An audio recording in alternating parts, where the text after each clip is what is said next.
Ano ba ang trabaho ng pulis? Isa lang. Hindi na natin pag-argumentuhan. Alam na natin lahat, ang PNP mission, trabaho ng pulis yun. Nandun lang, umiikot ang ating trabaho. The PNP shall enforce the law, prevent and control crime, maintain peace and order, ensure public safety and internal security with the active support of the community. Agree tayo lahat doon. No question about it.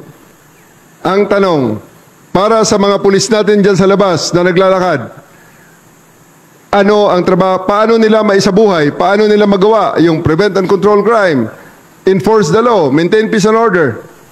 Iisa lang din ang sagot. Alisin lang ang kriminal sa ating mga communities. Alisin ang kriminal sa kalsada. Yun lang, wala nang iba.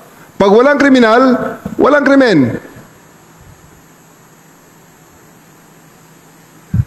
Agree ulit tayo doon. So, paano natin alisin ang kriminal sa kalsada?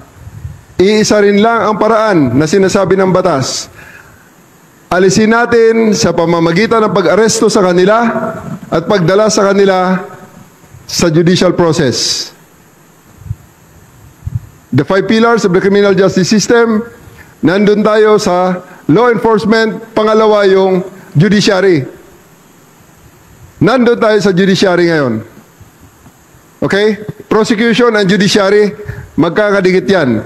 So, hinuli natin ang tao, dadalhin natin sa piskal, kumbinsin natin ang piskal na dapat gumawa siya ng information para madala sa judiciary, sa huwes, para makumbinsin natin, mapinahan ng tao base sa krimen na kanyang ginawa.